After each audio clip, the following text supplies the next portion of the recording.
ஸ்ரீ பேச்சு மஞ்சோட நேயர்களே அனைவருக்கும் வணக்கம். உங்கள் ஜோதிடர் இளமுரு குமரன் பேசுகிறேன். 2025ஆம் ஆண்டு மாசி மாதம் மேசராசிக்கு உண்டான பலன்களை இங்கே பார்ப்போம். இந்த வீடியோவை சப்ஸ்கிரைப் பண்ணுங்கள், லைக் பண்ணுங்கள், கமெண்ட் பண்ணுங்கள். மேசராசி நேயர்களே, ராசிநாதன் செவ்வாய் 3இல் இருந்து பாக்கியஸ்தானத்தை பார்ப்பதும், ராசிக்கு 2-7 கூடிய சுக்கிரன் 12இல் உச்சம் பெற்று இருப்பதும் தொழில் வளர்ச்சியை ஏற்படுத்தும். எதிர்பாராத நல்ல முன்னேற்றங்களை ஏற்படுத்தும்.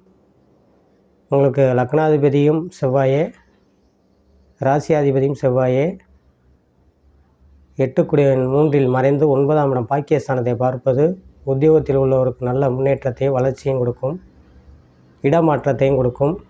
வேலையுள்ள பெண்மணிகளுக்கு நல்ல பதவி உயர்வு, சம்பள உயர்வை ஏற்படுத்தும். புதிய வேலை தேடுபவர்களுக்கு நல்ல வேலை கிடைக்கக்கூடிய அமைப்பையும், படிக்கும் மாணவர்களுக்கு நல்ல மதிப்பெண் எடுக்கக்கூடியதையும், உயர்கல்வி படிக்கும் மாணவர்களுக்கு மேற்படிப்பு படிக்கக்கூடிய யோகத்தையும் உண்டாக்கும். ஒரு சிலர் வெளியூர் சென்று படிக்கக்கூடியது, வெளிநாடு சென்று படிக்கக்கூடிய யோகத்தை உண்டாக்கும். சுயதொழில் தொடங்குபவர்கள் இந்த மாதத்தில் தொடங்குறதுக்கு உண்டான நல்ல வாய்ப்புகள் உண்டு. அதே மாதிரி எதிர்பாராத தனலாபத்தையும் ஏற்படுத்தும். சுக்கிரன் நல்லா உச்சமிட்டு இருப்பது எதிர்பாராத தனலாபத்தையும் நல்ல மாற்றங்களை உண்டாக்கும். கலைத்துறை சார்ந்தவர்களுக்கு நல்ல முன்னேற்றங்களை உண்டாக்கும்.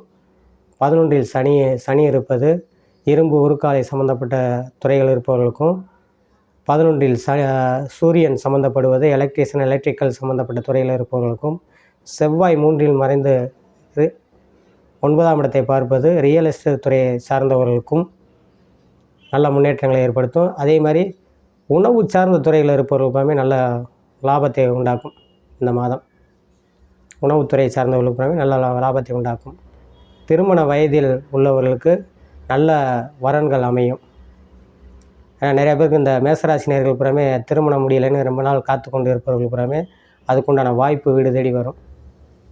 மேசராசினியர்களுக்கு ஏற்கனவே கல்யாணம் முடிந்தவர்களுக்கு குழந்தை பாக்கியம் இல்லாதவர்களுக்கு குழந்தை பாக்கியம் கிடைக்கக்கூடிய யோகத்தையும் உண்டாக்கும்.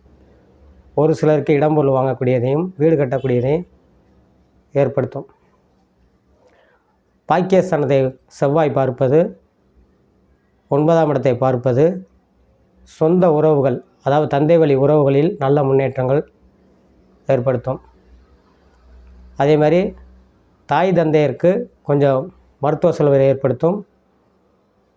ஆயுளுக்கு நல்லாயிருக்கும். ஆரோக்கிய குறைபாடுகள் உண்டு, மற்றபடி பெரிய பாதிப்பு எதுவும் செய்யாது. படித்து வேலையில் உள்ளவங்களுக்கு நல்ல ஒரு முன்னேற்றங்களை ஏற்படுத்தும். வெளிநாடு சென்று வேலை பார்ப்பவங்க நல்லாயிருக்கும். வெளியூர் சென்று பார்ப்பவர்களுக்கு நல்லாயிருக்கும். இந்த மாதம் தான் வழங்குவது, நீங்கள் முருகன் வழிபாடு பண்ணுவதும் திருச்செந்தூர் சென்று வருவதும் வெகு சிறப்பாக இருக்கும் என்று சொல்லி உங்களிடம் விடைபெறுகிறேன். ஜோதிடர் இளமுரு குமரன். நன்றி, வணக்கம்.